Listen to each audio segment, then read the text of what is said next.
bendiciones, amada iglesia. Vamos a cantar otra vez, ¿no? Yo no sé usted, pero toda la semana mi alma está poco a poco muriendo hasta que llega el domingo y vuelvo a rejuvenecerme. Mi espíritu se alegra una vez más. Es necesario para mí, es vital estar aquí en la casa del Señor. La semana pasada los echamos mucho de menos, pero gracias a Dios nos permitió estar allá en la ciudad de Monterrey y fue de mucha bendición para nuestras vidas. Hoy comenzamos una nueva serie de predicaciones, amada iglesia, basada en las 7 cartas que escribió el Espíritu Santo a través de Juan en Apocalipsis. Y le voy a invitar que por favor vaya conmigo al capítulo número 2 de esta carta. Y de ahí vamos a desplayarnos. Gracias.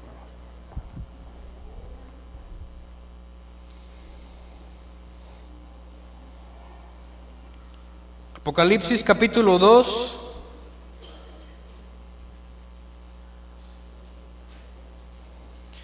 Del versículo 1 en adelante. Voy a leer los 7 versículos del 1 al 7 y ahorita platicamos un poquito acerca de lo que está pasando aquí. Dice la palabra de Dios en la Nueva Traducción Viviente, dice: escribe esta carta al ángel de la iglesia de Éfeso. Este es el mensaje de aquel que tiene las 7 estrellas en la mano derecha, del que camina en medio de los 7 candelabros de oro. Versículo 2. Yo sé todo lo que haces, he visto tu arduo trabajo y tu paciencia con perseverancia. Sé que no toleras a la gente malvada, has puesto a prueba las pretensiones de esos que dicen ser apóstoles, pero no lo son. Has descubierto que son mentirosos. Has sufrido por mi nombre con paciencia sin darte por vencido. Versículo 4. Pero tengo una queja en tu contra, dice el Señor Jesús.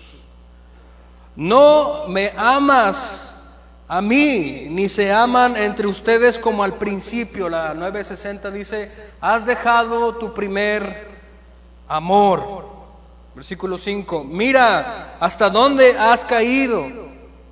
Vuélvete a mí y haz las obras que hacías al principio. Si no te arrepientes, vendré y quitaré tu candelabro de su lugar entre las iglesias. Pero tienes esto a tu favor. Versículo 6. Odias las obras malvadas de los nicolaitas, al igual que yo. Versículo 7 y final dice: todo el que tenga oídos para oír debe escuchar al Espíritu y entender lo que Él dice a las iglesias. A todos los que salgan vencedores les daré del fruto del árbol de la vida que está en el paraíso de Dios. Oremos. Padre Santo,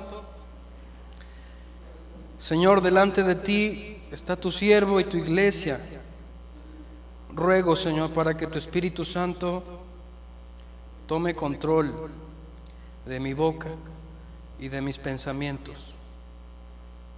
Unge, Señor, todo mi ser con tu presencia, para que tu Espíritu Santo haga la obra esta mañana y tu iglesia, Señor, pueda ser alimentada por tu palabra, bendecida, impulsada a vivir. En ti confiamos, Espíritu Santo. Gracias por tu palabra, Cristo nuestro Señor. Amén. Quisiera aclarar algunas cosas, hermanos, en cuestión de lo que acabo de leer y algunos tal vez prejuicios sobre la carta a Apocalipsis. Y digo, esto nos va a ayudar también a entender un poquito acerca de lo que quiero hablar esta mañana y las predicaciones posteriores a esta.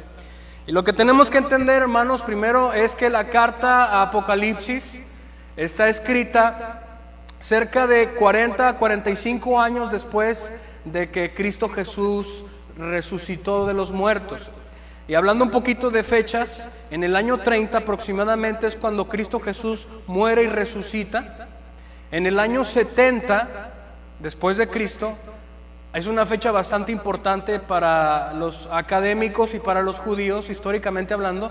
En el año 70 es cuando se cumple la profecía que Jesús mismo había mencionado en Mateo capítulo 24, cuando dice que su casa iba a ser destruida, hablando de la destrucción del templo de Jerusalén. Usted lo puede constatar, puede ver también, puede googlearlo. El año 70 fue la destrucción de Jerusalén. De hecho, hoy día está pasando algo más o menos así, nada más que el templo sigue destruido. Está en guerra Jerusalén, sí sabía, ¿verdad? Siempre ha tenido guerra Jerusalén. Pero del año 70 a donde Juan comienza a escribir esta carta, aproximadamente en el año 90-95, Juan está escribiendo esta carta en un lugar, en una isla llamada Patmos. Y esta isla, hermanos, Juan está allí porque obviamente pues, él era judío y él era uno de los pastores, personas que tenían peso y autoridad por ser apóstol, que ministraba en la iglesia de Éfeso. Y a esta iglesia, lo que acabamos de leer ahorita, en el versículo 1, Juan deja ver a quién va dirigida la carta, ¿sí? Va dirigida al ángel que está en la iglesia de Éfeso. Y ahorita vamos a descubrir un poquito qué significa esto, o quién es el ángel, o el mensajero, porque esa es la palabra realmente en griego. Ángel es mensajero. Y lo que está pasando aquí, hermanos, es que Juan ha sido desterrado de Jerusalén o de Éfeso en ese sentido, porque en ese tiempo había muchas revueltas por el emperador Domiciano. El emperador Domiciano, hermanos, que estaba rigiendo el poder en Roma en ese tiempo, el rey, inventó un culto que se celebraba de familia en familia, o sea, de generación en generación. Y este culto era el culto al emperador. Y el culto al emperador tenía que ver con que ustedes, todos los que eran habitantes de Roma y todos los que estaban siendo gobernados por Roma, incluyendo a los judíos, estaban obligados por ley a celebrar el culto al emperador. Y esto tenía que ser que los feligreses o los ciudadanos de Roma o los que habían sido gobernados por Roma tenían que declarar que Domiciano o el emperador era señor. Y el problema aquí, hermanos, en cuestión de los judíos es que obviamente para los judíos en ese tiempo, o los cristianos, ya no tanto judíos sino los cristianos, porque ya en ese tiempo ya Dios había fracturado la preferencia, por así decirlo, que tenía con Israel. Ahora ya no era solamente los judíos, ahora era todos los que creyeran en Jesucristo. Todos los que quieren ser parte del pueblo de Dios necesitan a Jesús, ¿sí? No hay pueblos, como mucha gente hoy piensa que Israel sigue siendo el pueblo elegido de Dios y que a ellos nada les va a pasar, y que, bueno, la realidad es que Israel ha desechado a Jesús como el Mesías. Y no existe otra salvación más que Jesús, ¿no? Entonces, en este punto, Domiciano manda a Juan en esas revueltas, porque los cristianos obviamente no iban a aceptar esa declaración. Y no solamente era una declaración verbal, sino una actitud de culto. Y en la ciudad de Éfeso, hermanos, era una ciudad donde la cultura creció bastante, hablando de la economía, hablando de la arte, hablando de el conocimiento, pero también hablando de la religión pagana. En ese tiempo, hermanos, había una deidad que se llamaba la diosa Diana, y para los efesios, hermanos, la diosa Diana era lo más importante. Antes que el trabajo, antes que la cultura, antes que mi familia, para los efesios era su cultura importante, la religión pagana de la diosa Diana. Y hablando un poquito acerca de la religión de ellos tenían más de 1000 siervos, sacerdotes y sacerdotisas al servicio de esta deidad pagana. En cuanto a eso, hermanos, esas celebraciones eran impresionantemente perturbadoras, malvadas, malas, que algunos historiadores datan y dan un poquito a relucir lo que hacían esas personas y esas prácticas paganas. En ese tiempo, hermanos, en el año 95 más o menos, Juan es desterrado de la iglesia o de su ciudad, hablando de de su autoridad que tenía en la iglesia de Éfeso y va a Patmos, y en ese momento comienza a tener una revelación de parte de Dios, ¿sí? Y comienza a escribir la carta a Apocalipsis.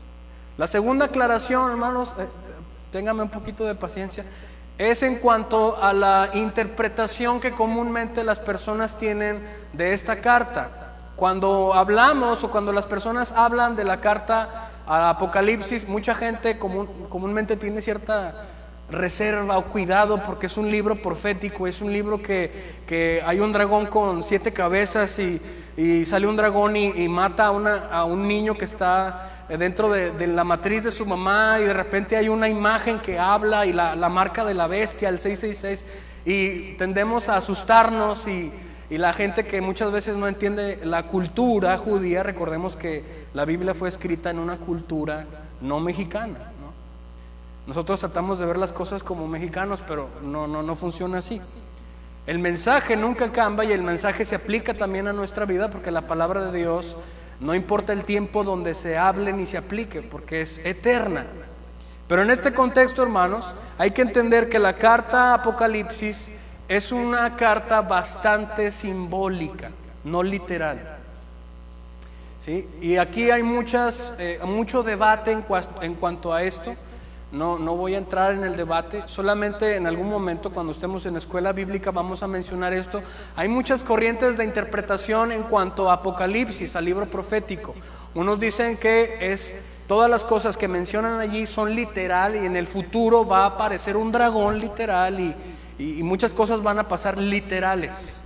Y bueno, pues la Biblia habla en Juan, cuando él menciona que él es el buen pastor, dice que él es la puerta. Jesús dice: yo soy la puerta, y literalmente Jesús no es una puerta, ¿verdad?, de madera, sino que está hablando en un sentido simbólico. Y Apocalipsis, Juan, hermanos, casi todo el contenido de su lenguaje es un contenido bastante simbólico, ¿sale?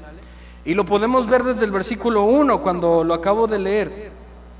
Entonces, la interpretación, hermanos, que se recomienda mucho ya en los campos académicos conservadores, tiene que ver con esta posición de que la interpretación de Apocalipsis no es literal sino simbólica. Todo tiene un símbolo y todo tiene un significado que los mexicanos no entendemos porque no crecimos en esa cultura judía, pero los judíos sí lo entienden y lo saben. Y en el versículo 1, vaya ahí conmigo después de esta pequeña aclaración. Fíjese cómo inicia el apóstol Juan a escribir esto, guiado por el Espíritu de Dios. Dice: escribe esta carta al ángel.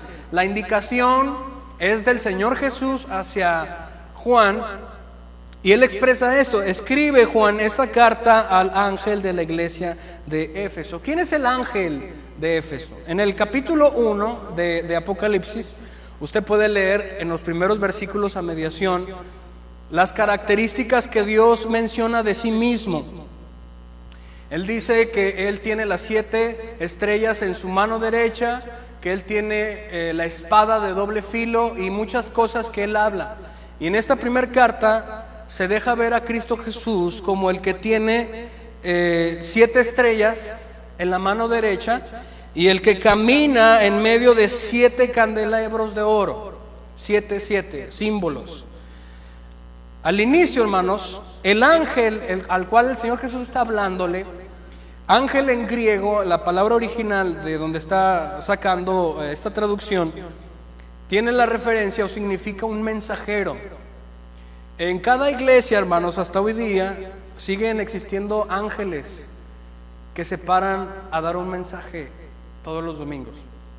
Nosotros como mexicanos entendemos ángel como una persona con alas que hace obras sobrenaturales y que está cuidando a la gente, etcétera, etcétera. Pero en el idioma como está hablando Juan aquí, la palabra ángel tiene que ver con el pastor de la iglesia o los pastores que están liderando en la iglesia, en este caso a la iglesia de Éfeso. Entonces Jesús le dice: escribe esta carta, Juan, al pastor de la iglesia de Éfeso, o a los pastores de la iglesia de Éfeso. Y esto es el mensaje.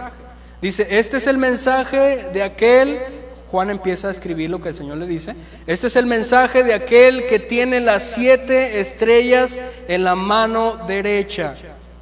El común denominador, hermanos, en lo que acabo de mencionar en estos versículos, en el versículo 1, perdón, en todo el trayecto de este primer versículo hay un común denominador, hay una frase o un adjetivo calificativo que se menciona 2 veces, hablando gramaticalmente. ¿Cuál es? El número 7.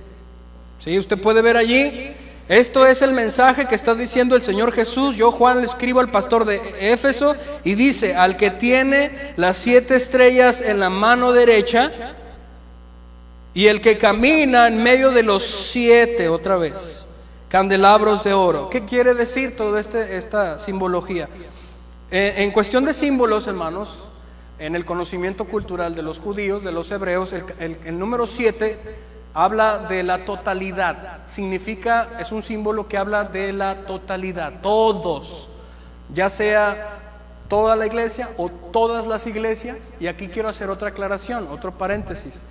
Mucha gente cree, o cuando lee estas cartas, piensan que literalmente solamente este contenido de esta carta se aplica a la iglesia de Éfeso de ese tiempo. Pero realmente lo que el Señor Jesús está haciendo es hablarle específicamente en tiempo cultural a una iglesia de Éfeso, pero con un contenido eterno para todas las iglesias en todo el tiempo. De hecho, estas cartas comúnmente se conocen como las cartas católicas. Y esta frase de las cartas católicas no es que seamos católicos. Católico significa universal, ¿sí? En latín. Católico significa universal. Y esta frase de universal o esta carta universal tiene la idea de que Jesús la revela a Juan. Juan le escribe al pastor de Éfeso en ese tiempo, literal. Pero el contenido de esa carta no solamente está atado a ese tiempo ni a esas personas, sino es un contenido que está hasta para nosotros en este tiempo. ¿Sí?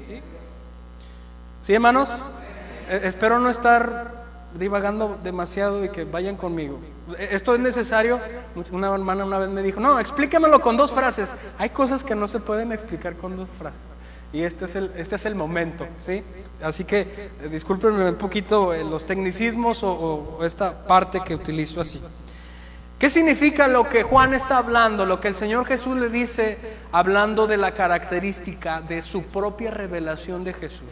Dice Juan que él en su mano derecha tiene 7 estrellas y también que se pasea y camina entre 7 candelabros de oro. La simbología que utiliza aquí Juan, o guiado por el Espíritu de Dios, de 7 estrellas en la mano derecha, habla, hermanos, en su aplicación en el idioma original, habla de que Dios tiene el dominio, la autoridad y el poder para proteger a 7 estrellas. En otras palabras, esas 7 estrellas no son literal unas estrellas, sino que son 7 ángeles.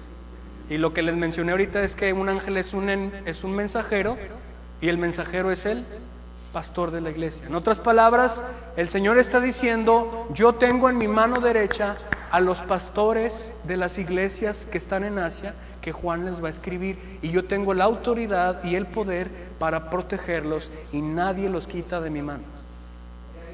Fíjese cómo se presenta el Señor Jesús, empoderado, poderoso, glorioso, diciendo: yo tengo la autoridad, yo tengo el poder para proteger a mis siervos, y nadie me los quita de mi mano, y yo los protejo. Eso es lo que está tratando de mencionar Juan en esta parte. Él tiene 7 estrellas en su mano derecha. La mano derecha, hermanos, comúnmente representa el poder de un rey, ¿sí? Ese nivel de reinado, de poder, de gloria. Y en este caso las 7 estrellas vienen a ser los ángeles, los pastores. En segunda parte de este versículo dice: del que camina en medio de los 7 candelabros de oro. Ahora menciona ya no a los pastores, ya no a los 7 ángeles, sino que ahora menciona 7 candelabros de oro. Y estos 7 candelabros de oro, hermanos, aparece otro personaje nuevo hasta lo que llevamos ahorita de esta narrativa, y no es el Espíritu Santo, no es el Padre, no es el Hijo, no son los pastores ahora es que se está dirigiendo a un grupo de personas. Adivine quién son: las iglesias. Los 7 candelabros de oro, hermanos, simbólicamente están representados por cada iglesia a la cual el Señor va a hablar. Y en este caso habla del primer candelabro de oro, la iglesia de Éfeso.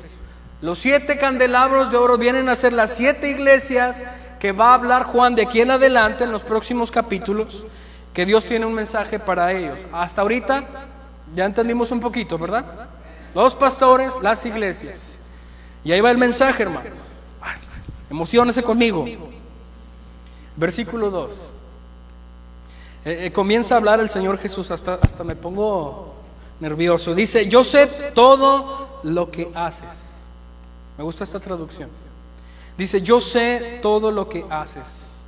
No sé usted, hermanos, pero a veces se nos olvida cuando intentamos ganarle a Dios, escondiendo nuestros pecadillos o fingiendo algo que no es cierto, cuando Dios lo ve todo. Y el Señor Jesús le dice al pastor de Éfeso y a toda la iglesia, le dice: yo sé todo lo que ustedes hacen. Y esa declaración de yo sé todo lo que ustedes hacen no es de un conocimiento vago de lo que está pasando realmente en la iglesia de Éfeso. No es como: me llegó una notificación del Facebook de que están transmitiendo en vivo la iglesia. Muy bien, ¿de qué van a predicar? No está hablando Juan de eso, sino que está hablando de que Jesús tiene un conocimiento bastante experimentado y profundo de las cosas que están haciendo en Éfeso, en la iglesia. ¿Sí? No es algo que sí, algo escuché que no, sino que Jesús sabe totalmente lo que está pasando. Dice: he visto tu arduo trabajo y tu paciencia con perseverancia. El Señor Jesús comienza a alabar ciertas características positivas y buenas que la iglesia de Éfeso conserva. Y en el listado de estas características el Señor Jesús habla de que ha visto un arduo trabajo de la iglesia de Cristo en Éfeso, y también ha visto la paciencia y la perseverancia que ellos tienen. Y también ve que no toleran a la gente que es mala. Estas declaraciones, esta característica o esta alabanza de Jesús para la iglesia tiene que ver con un comportamiento cristiano, con un comportamiento santo. La palabra santo tiene la idea de estar apartado, de alejado del pecado, alejado del mundo. Y el Señor Jesús les aplaude, dice: he visto tu arduo trabajo y tu paciencia con perseverancia, y sé que no toleras a la gente malvada. Esto es un rasgo natural de un cristiano, o debería ser un rasgo natural en la iglesia. Que la iglesia de Cristo guarde la santa palabra de Dios, la santa doctrina de Dios, a tal grado que aborrezcan o no toleren o no soporten a la gente que es mala. En otras palabras, esta característica tiene que ver con la falta de aceptación de los cristianos para las personas que son malas. Yo no sé usted, hermano, pero a veces, no sé si le ha tocado, yo creo que sí, cuando vemos ciertas cosas públicas, cuando una persona mata a un niño, que salió en las noticias que un esposo acuchilló a su esposa allá en Coahuila, en Monclova, porque la encontró engañándolo y la mató a cuchillazos. Yo no sé en ustedes, pero comúnmente cuando uno se entera de eso, hay cierto repudio y tristeza por estas cosas. ¿Sí? Porque hay algo dentro del cristiano, hermanos, es el Espíritu Santo de Dios, que no tolera, no aguanta, no soporta estas actitudes. Y el Señor Jesús le alaba a la iglesia de Éfeso esto. Dice: muy bien, te pareces a mí, yo también pienso lo mismo. Has puesto a prueba, continúa con el listado Juan de las actitudes que Jesús está alabando. Dice: has puesto a prueba las pretensiones de esos que dicen ser apóstoles, pero no lo son.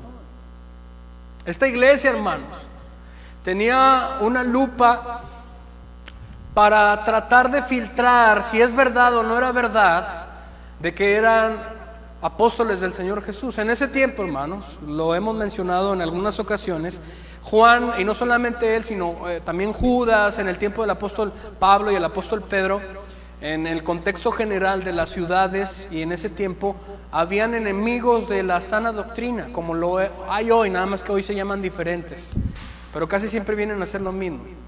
En ese tiempo, en otra vez que predicamos, hablábamos de los gnósticos, no sé si recuerda un poquito de esto. Un grupo que se llamaban los gnósticos, o practicaban y creían el gnosticismo.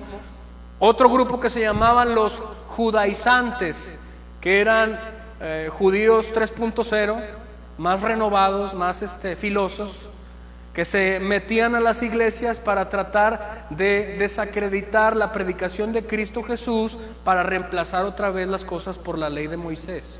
Y ese era el conflicto constantemente. Y eso era bastante grave, porque los judaizantes querían regresar otra vez el concepto de la ley y el concepto de Moisés, y quitando y reemplazando así la gracia de Dios y el nuevo pacto, haciendo menos o eliminando totalmente la doctrina de Cristo Jesús. Imagínense, Cristo Jesús es el centro de la iglesia. Así que esto atentaba a estas circunstancias.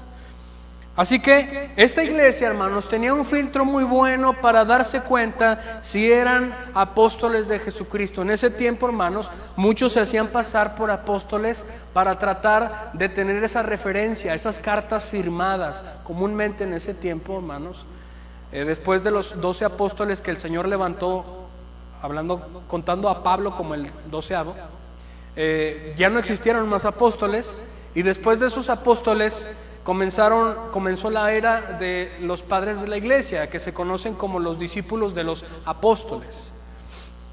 Y estas personas, hermanos, eran pilares de alguna manera para defender las doctrinas de los apóstoles. Sin embargo, cualquiera que venía a la iglesia de Éfeso con una carta firmada un poco extraña, diciendo que era un apóstol de Jesús, ellos decían: no creo, a ver, habla, dime, enséñanos, ¿qué traes? ¿Qué dices? ¿Qué piensas? A ver, dinos. Y ellos examinaban lo que él era. Ellos minuciosamente trataban de masticar lo que decían, y decían, sopesaban la doctrina de los apóstoles con estos nuevos apóstoles, y decían: no son apóstoles estos, y los desacreditaban. Y el Señor Jesús estaba viendo eso y decía: así es, muy bien, excelente, muy bien, así es. Has descubierto que son mentirosos. El Señor Jesús les dice eso a los efesios: ustedes han descubierto que son mentirosos. En el versículo 3 continúa aplaudiéndole el Señor Jesús a la iglesia de Éfeso las buenas actitudes cristianas que conservan. El versículo 3 dice: has sufrido por mi nombre con paciencia, sin darte por vencido. Y quiero hacer notar este versículo, hermano, porque es bastante interesante a lo que va a mencionar después el Señor Jesús. Estas personas que están en la iglesia de Éfeso, hermanos, están comprometidos a tal grado que sufren por causa de Cristo. Cuando el Señor Jesús les dijo: en mi nombre, ¿sí?, ustedes van a echar fuera demonios, van a hacer muchas cosas poderosas, pero también va a llegar un momento donde los van a perseguir, los van a injuriar y los van a matar por mi nombre. Y se estaba cumpliendo lo que el Señor Jesús les había dicho antes de que Él fuera al cielo. Y Él les dice: ustedes están sufriendo por mi nombre con paciencia, sin darse por vencidos. Muy bien, iglesia, muy bien.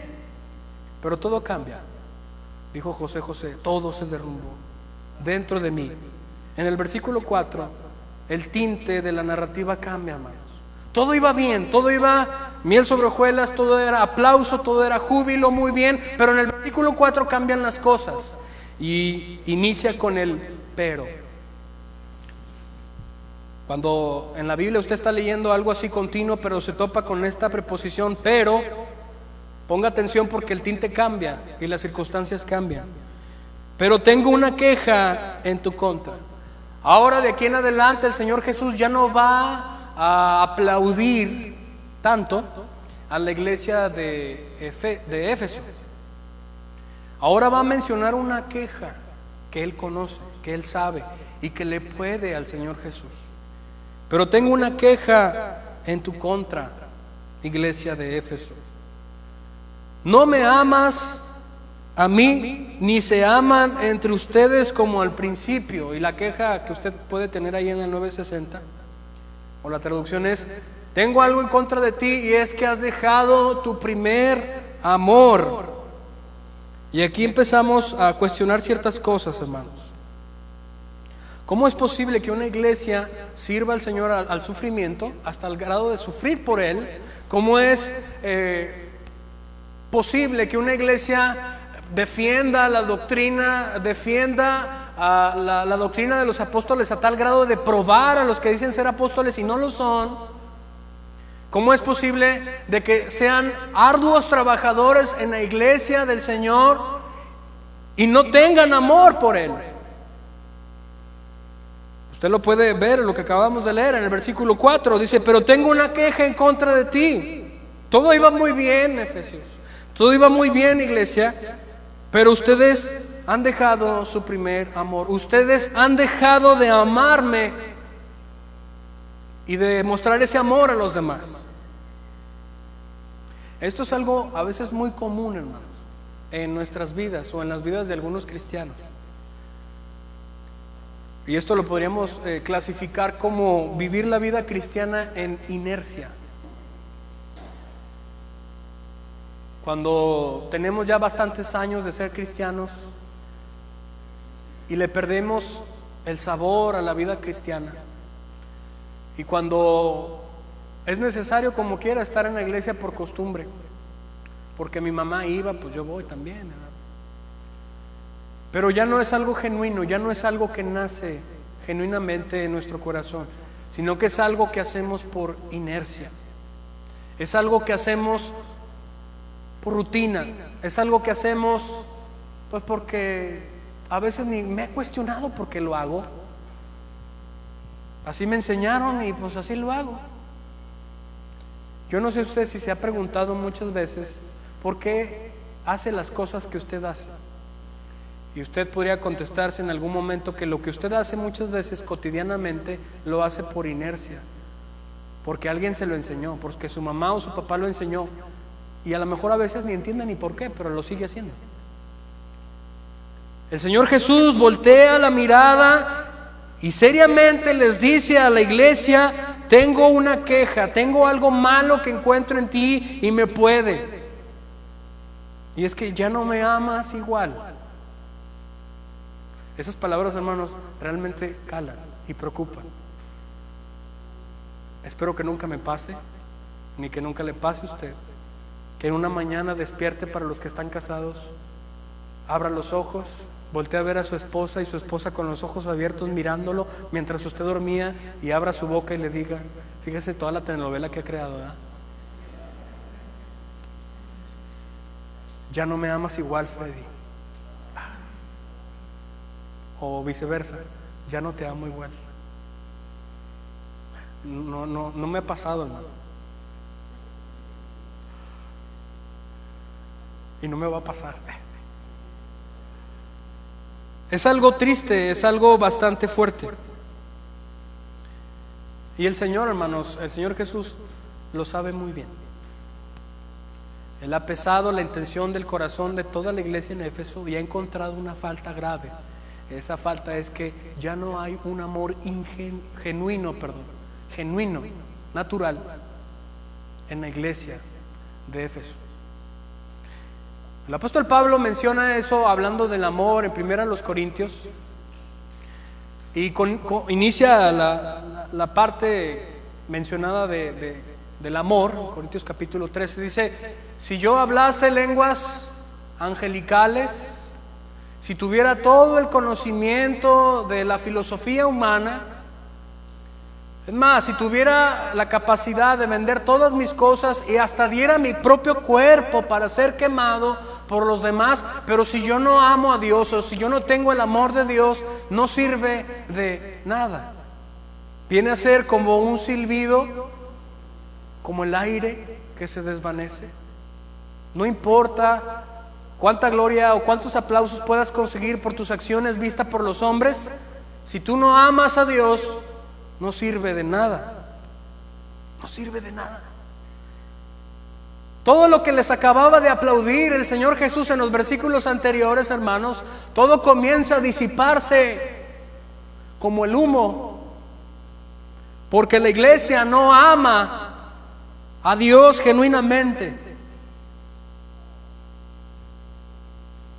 En el versículo siguiente, el versículo 5 dice: mira hasta dónde has caído. Pone signos de admiración en mi traducción. Al Señor Jesús le mueve, hermanos, le pesa la realidad de la iglesia en Éfeso. Cuando Jesús dice, hermanos, que los efesios han perdido su amor, no quiere decir que estén viviendo y trabajando sin amar a Dios o a su prójimo. Enfatiza, hermanos, aquí enfatiza el adjetivo primer amor. Fíjese cómo lo menciona en la 960. Has dejado tu primer amor. No dice has dejado el amor, sino que dice has dejado tu primer amor. En efecto, la traducción literal, hermanos, dice has dejado tu primer amor. Ha desaparecido, hermanos, en la congregación el color verde brillante de la primavera, y ahora prevalecen los matices evanescentes grises característicos de la primera fase del otoño, cuando todo comienza a marchitarse. Para decirlo en otras palabras, hermanos, la iglesia que Jesús se dirigió no consistía de creyentes de primera generación, y esto es algo interesante que quiero dar a notar. ¿Cómo lo sabemos? Jesús está hablando a una iglesia que no es nueva. La iglesia de Éfeso, hermanos, había nacido por los viajes misioneros del apóstol Pablo en el libro de los Hechos.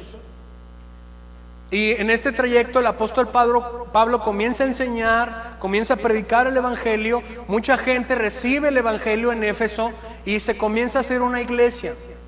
Y de hecho Lucas narra que Pablo se quedó 3 años para enseñar a la iglesia de Éfeso.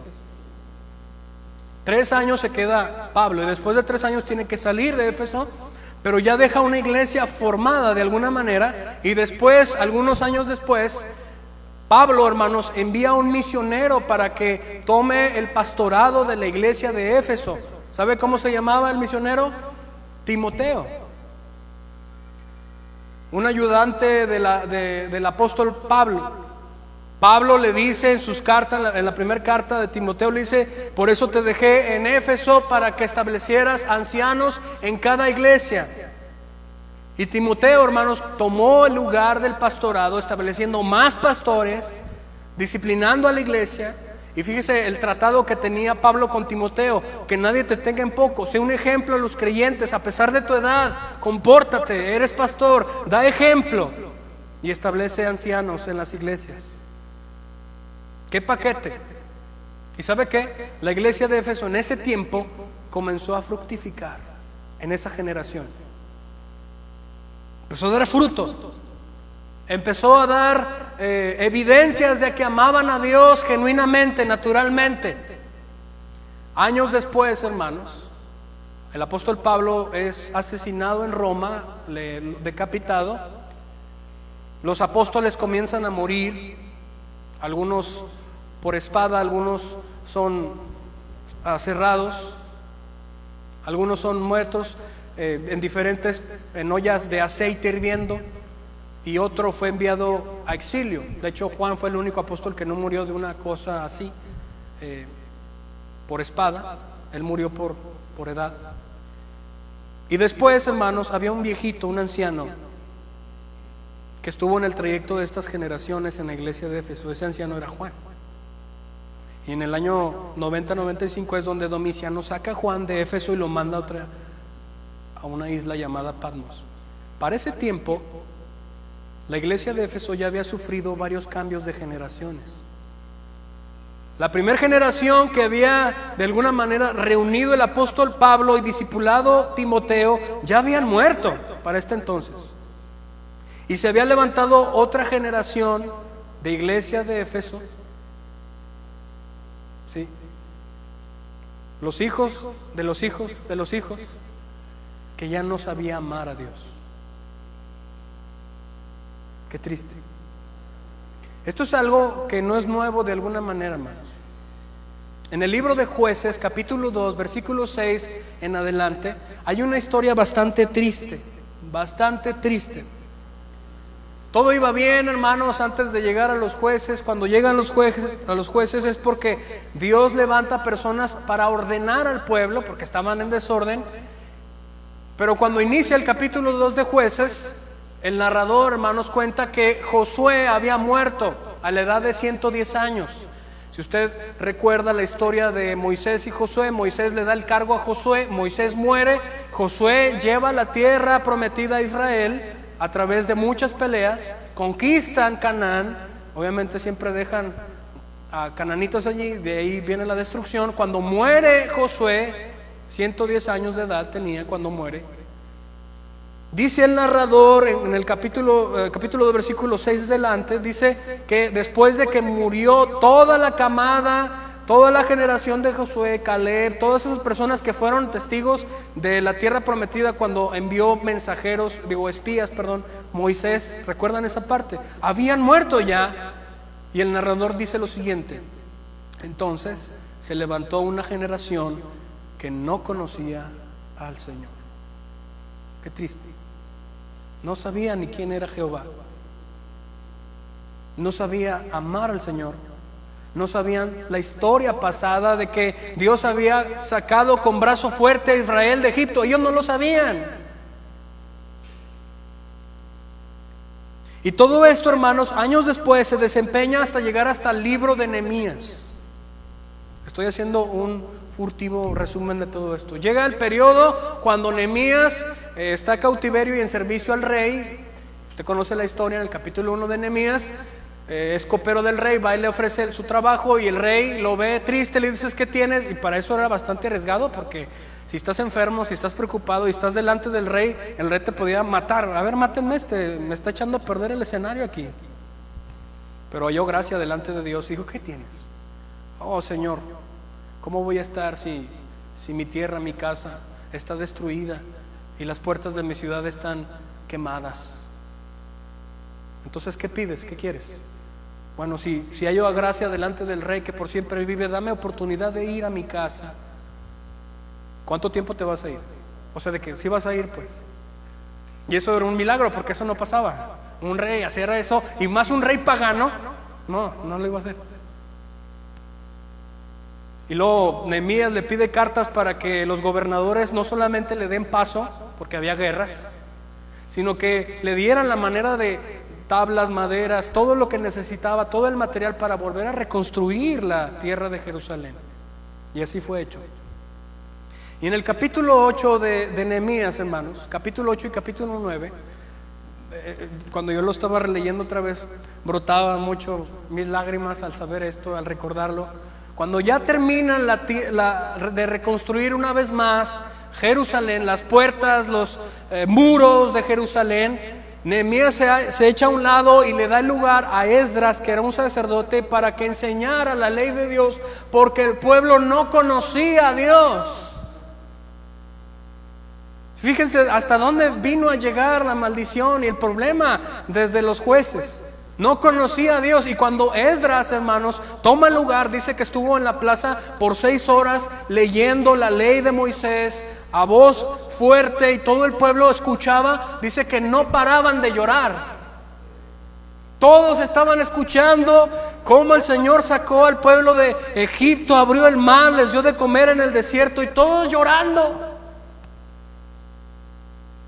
Y en el capítulo 9, hermanos, el pueblo reconoce y se arrepiente de su pecado. Confiesa su pecado y le dice: Señor, todos estaban orando, llorando.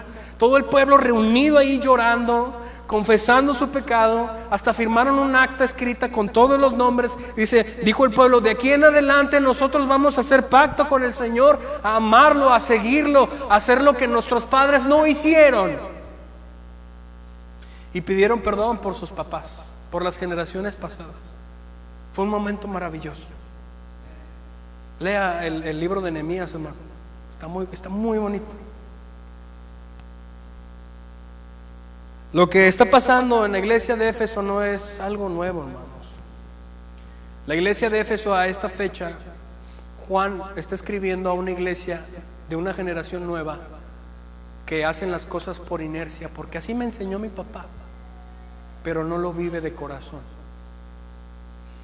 No hay algo genuino. Estas personas, hermanos, carecían de entusiasmo que así habían demostrado sus padres y sus abuelos anteriormente. Funcionaban no como propagadores de la fe, hermanos, estas personas a las cuales se está refiriendo el Señor Jesús cuando les dijo: ustedes ya no me aman igual. Ellos no eran solamente personas que se metían vivencialmente a hacer las cosas y su ser estaba en el evangelio, en cuidar a la iglesia, sino que ellos estaban como cuidadores y custodios de la iglesia. Es algo horrible, hermanos, cuando las iglesias se transforman en custodios y cuidadores de que las cosas se hagan, como religiosos, como fariseos. No, es que nosotros no enseñamos así. No, es que nosotros no levantamos la mano porque nos enseñaron así, que no. Cuando realmente uno ni sabe ni por qué pasaron las cosas, pero se pone a defender algo que ni siquiera está viviendo. No sé si me estoy explicando. Los efesios estaban así, hermanos, defendiendo el cristianismo. Por eso Jesús les hablaba: muy bien, va muy bien, pero realmente ni lo sienten. Realmente ni lo quieren hacer genuinamente, lo hacen por inercia. Por eso tengo algo contra ustedes. Ustedes ya no me aman como sus padres me amaron. Eso es lo que quiere decir. Ya no lo están haciendo de corazón, ya no lo hacen con el alma ni con la mente. Versículo 5. Mira hasta dónde has caído. Vuélvete a mí. Para el Señor esta acusación es bastante grave. Vuélvete a mí y haz las obras que hacías al principio. Podríamos decir: bueno, Señor, pero sí la están haciendo. Bueno, ese no es el punto. Acuérdense de lo que estamos hablando. El punto es que han perdido su primer amor. No es que hayan perdido el amor, sino que han perdido su primer amor. Genuinamente ya no lo están haciendo, lo hacen por inercia, por costumbre. Mira hasta dónde has caído, vuélvete a mí, comienza a amarme otra vez genuinamente y haz las obras que hacías al principio. Si no, y ahí viene la advertencia. Ya pasamos de la alabanza a la acusación, y de la acusación ahora viene la advertencia. Hermanos, cuando Dios les advierte, cuando Dios nos advierte algo, hermanos, tengamos cuidado, porque Dios es un Dios feroz. Dios es un Dios de fuego consumidor. Nadie se querrá meter con Él, hermano. Y no digo esto para que le tengan miedo, pero sí respeto y obediencia. Si no, hermanos, segunda parte del versículo 5 dice: si no te arrepientes, vendré y quitaré tu candelabro de su lugar entre las iglesias. La manera en como Juan está denotando esta advertencia que el Señor Jesús le está mencionando es que la frase que menciona aquí: si no te arrepientes, vendré. Y lo menciona como en futuro. El verbo que utiliza aquí en nuestra traducción, bueno, en la mía, menciona como si fuera en futuro. Si yo no me acomodo, el Señor va a venir, se va a levantar y va a comenzar a caminar y va a venir y va a ejecutar el juicio. Pero realmente, gramaticalmente en griego, hermanos, esta frase no quiere decir que Él va a venir, sino que Él ya va en camino. Él va a ver a la iglesia de Éfeso. O sea, Él dice, en otras palabras: arréglense, den la vuelta, acomódense, vuelvan a amarme, porque yo ya voy en camino. Esto no lo puedes detener. Esto no lo pueden detener. Yo voy a ir a juzgar. Y ¿sabes qué? Si no se arrepienten, yo voy a quitar delante de ustedes el candelabro de su lugar entre las iglesias. Recordemos que los candelabros en el versículo 1, hermanos, son las iglesias. Y Él dice que si no se arrepiente la iglesia, hermanos, si no comienza a vivir en amor genuino con Dios, Él va a desaparecer la iglesia. Fíjese cómo lo dice: yo voy a quitar tu candelabro de su lugar entre las demás 6 iglesias. Y ahora nada más van a ser 6. Es posible que hasta para este tiempo, hermanos, hablando figurativamente, la iglesia de Éfeso, si no se acomodó, ya no existiría o ya no existió como iglesia. Quiero resaltar algo gramatical, por favor téngame paciencia en este aspecto, de lo que acabo de mencionar, de este versículo que acaba de mencionar el apóstol Juan. En este versículo son diferentes los tiempos verbales en griego, hermanos, en el idioma original, con el fin de enfatizar las acciones sucesivas de los efesios. Primero, hay el mandato de recordar, que se da en tiempo presente como sigue recordando. Cuando les dice, recuerden, vuelvan a hacer las cosas otra vez. En versículo 5, por tanto, recuerden. Esa frase que el Señor Jesús está hablando tiene la idea de que sigan recordando, sigan memorizando, estudien su historia, vean atrás en tus antepasados e imiten genuinamente lo que ellos hacían.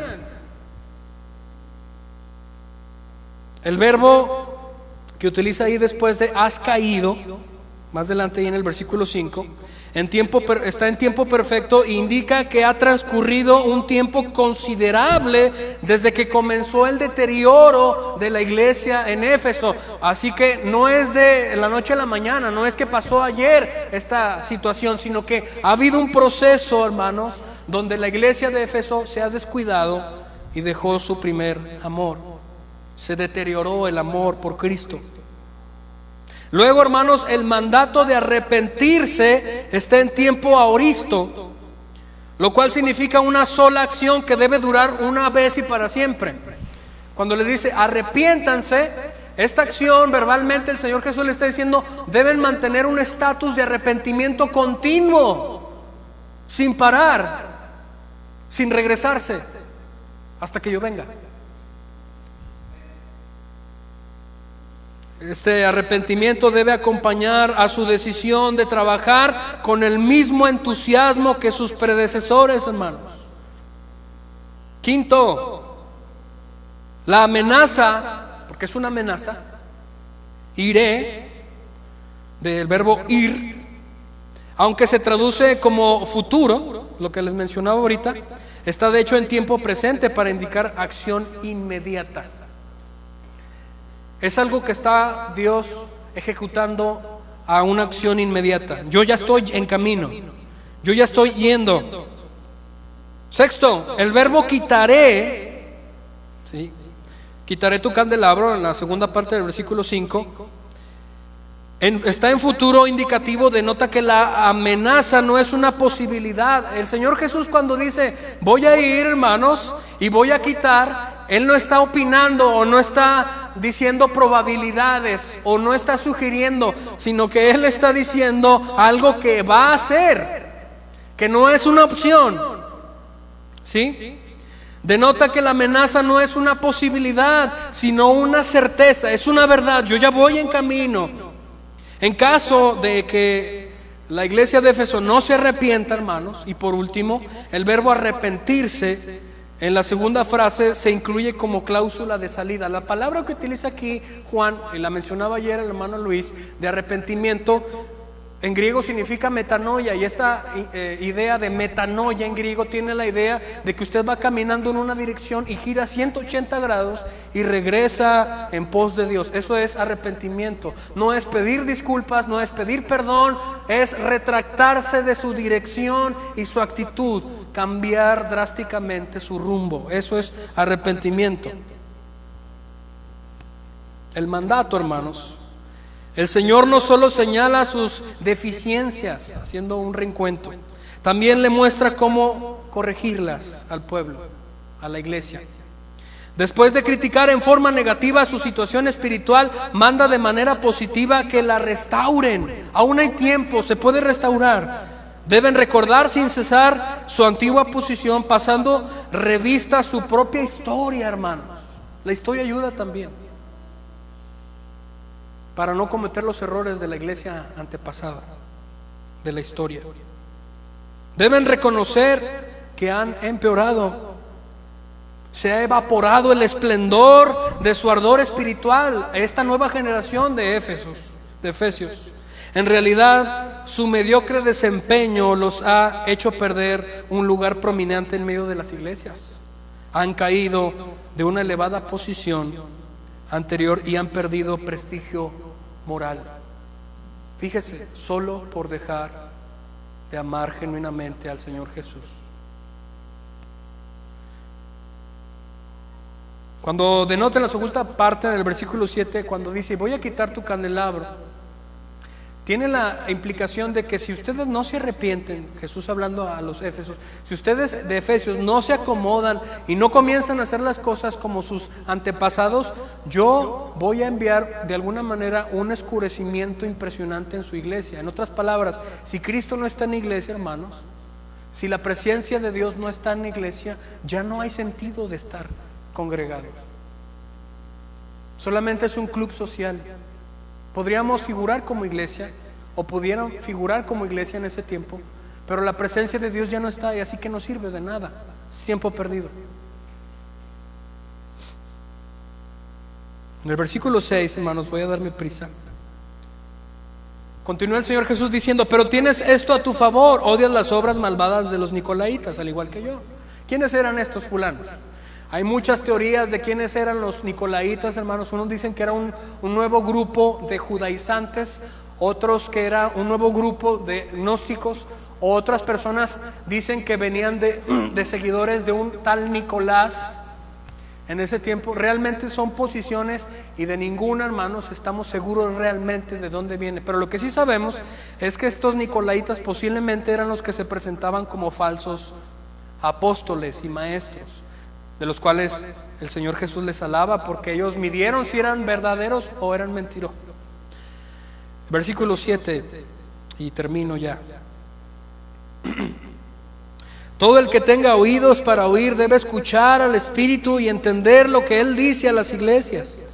En otras palabras dice: toda la iglesia debe tener oídos para escuchar lo que el Espíritu de Dios le está dando a entender a los pastores de la iglesia. Todos los que salgan vencedores les daré del fruto del árbol de la vida que está en el paraíso de Dios. Una iglesia, hermanos, deja de ser iglesia cuando ya no sirve a su maestro con amor. Un cristiano deja de ser cristiano cuando deja de amar a su Señor genuinamente. Usted podrá decir: yo tengo 100 años de cristiano, tengo un título que lo avala, yo he hecho estos ministerios, yo he bla bla bla bla bla bla. Pero si usted no ama a Dios,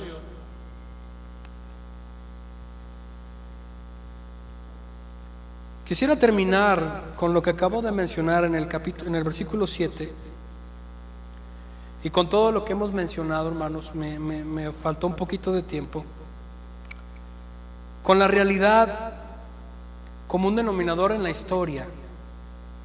Esta realidad tiene que ver con que las generaciones que se levantan,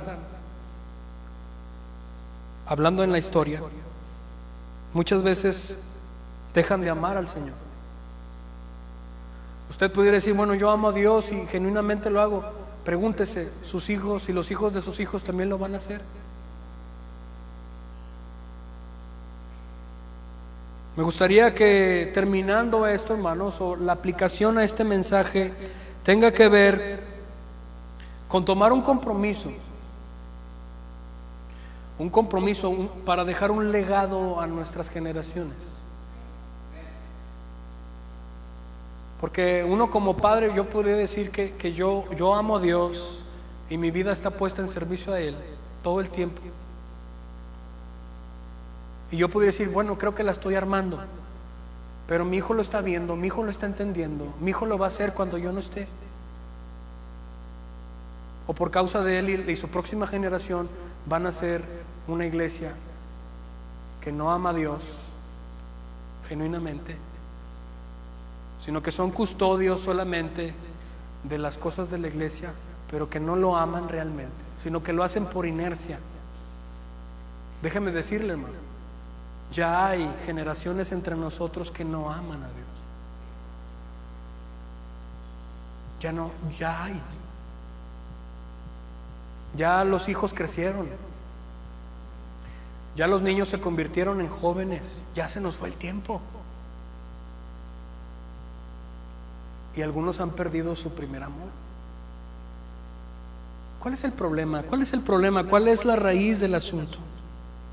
¿Por qué pasa esto? Ayer lo platicábamos.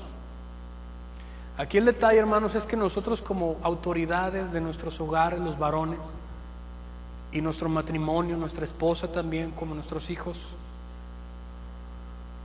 tenemos una crisis impresionante, hermanos, de liderazgo. La realidad es esta: el papá cristiano que va a la iglesia no vive a Cristo. Y los hijos, cuando ven eso, yo escuché una vez a un primo decirme: pues yo, ¿para qué voy a la iglesia si mi papá toma? Es una burla cuando a veces llegan aquí a la iglesia cuando ellos mismos saben lo que pasa en casa. Han perdido el primer amor. Estamos enseñando de alguna manera que nuestros hijos, con nuestra actitud, no amen al Señor cuando sean adultos. Deje usted que todavía es que se congreguen, ándele pues. Pero hay otros que ni siquiera van a llegar a su etapa adulta siendo miembros de una iglesia. Nuestras generaciones, hermanos, están en peligro. Y esto es un peligro impresionante. Esto es algo fuerte que pasa hoy día. Yo los invito, hermanos, esta mañana a hacer un compromiso, un pacto con el Señor, de que usted deje un legado para sus siguientes generaciones. Y este legado, hermanos, tiene que ver, tan simple decirlo, en que usted ponga el ejemplo de amar genuinamente al Señor. Hermanos, yo precisamente pudiera venir aquí temprano, prender todas las luces, prender el equipo, que todo funcione bien, pero si yo no amo a Dios, como lo decía el apóstol Pablo, no sirve de nada. ¿Cómo es que dejamos ver si realmente amamos a Dios, hermanos? Si realmente amamos a Cristo. ¿Cómo usted se da cuenta que una persona ama a Dios? Una persona que realmente ama a Dios, hermanos, no lo va a demostrar aquí en la iglesia tanto. No lo va a demostrar cada domingo. Pues todos los que estamos aquí se supone que venimos para lo mismo. ¿Sabe dónde se ve cuando hay amor por el Señor? Cuando está fuera de la iglesia, cuando está en su trabajo, cuando está haciendo algo que nadie lo está viendo, cuando está en su casa, en la intimidad con su familia. Ahí es donde se ve el amor de Dios. Traducido, lo hemos dicho muchas veces, el amor que Dios espera de nosotros es obediencia. Obediencia. Juan capítulo 15: el que realmente me ama, me decía el Señor Jesús, decía, guarda, ¿qué? Mis mandamientos. Si un papá y su mamá, si el papá ve que ama a Dios, guardando sus mandamientos, siendo fiel a la iglesia, orando, teniendo devocionales en casa, orando al Señor, viendo que en esos momentos donde no hay palabras ni comunicación, solamente el hijo ve al papá hacer las cosas por amor. Tarde que temprano, hermanos, hay algo que se incrusta en la familia por el ejemplo del papá.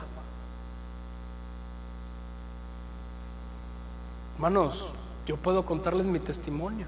Yo, desde que tengo memoria, he estado en las congregaciones, en las iglesias, mi papá predicando, en la alabanza, y en silencio muchas veces yo lo he visto actuar, donde él no llega y me dice, mira, mijo, se hacen así, sino que él pone su vida como ejemplo, y eso se quedó impregnado en mi vida a tal grado de que llegó el tiempo de tomar mi decisión. Dios me llama a mí y yo por amor me entrego a él en servicio.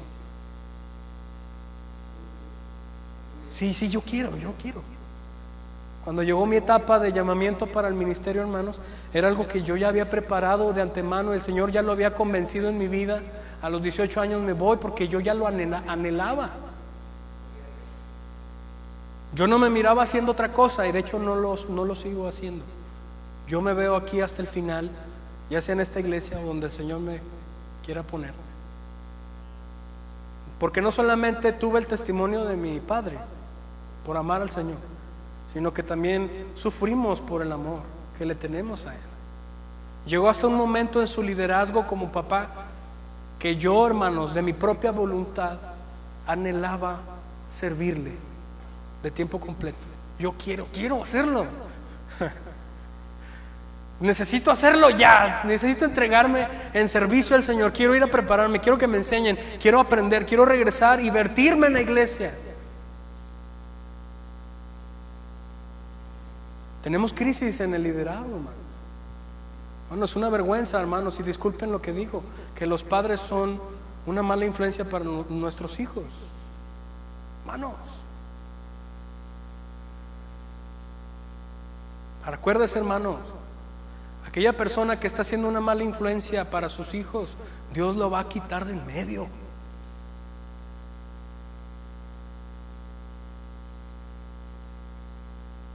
El Señor Jesús le dice: yo voy a quitar el candelabro de en medio de los otros, voy a desaparecerte. Hermanos, yo he visto, hermanos, en estos años de ministerio, y no lo digo como si fuera una regla teológica, pero Dios es muy misterioso y todavía no alcanzo a comprender muchas cosas de quién es Él. Pero he visto, hermanos, que cuando alguien se interpone a la voluntad de Dios, Dios los quita. Yo he visto muertes, hermanos. He visto muertes por personas que quieren hacer tropezar la obra de Dios en las familias. Varones han muerto. No quiero decir que sí, que fue por Dios, hermanos, pero Dios lo permitió. Dios quita lo que estorba para hacer su voluntad, hermanos. Él no pide permiso para hacer su voluntad. Él no va a llegar a consultarle. ¿Cómo ve? No, hermano, Él es soberano. Él tiene toda la magnificencia del poder en el universo. Él es soberano, Él está por encima de todas las cosas y Él va a ejecutar su voluntad. ¿Quiere estar en su voluntad? Yo quiero estar. Dejemos un legado a nuestras generaciones. Si quiere comprometerse con el Señor, pónganse en sus pies mientras hacemos una oración. Vamos a orar especialmente por esto que acabamos de mencionar. Padre Santo, oh Señor,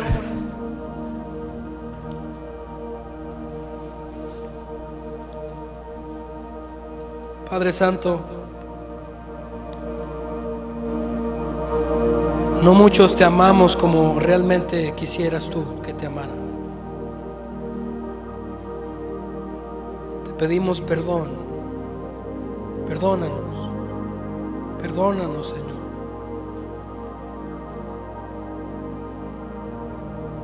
Hay tanta miseria, Señor, en nuestra vida por causa de nuestro pecado. No hay nada bueno en nosotros, Señor. No importa lo que hemos conseguido en este mundo, todo es polvo y aire.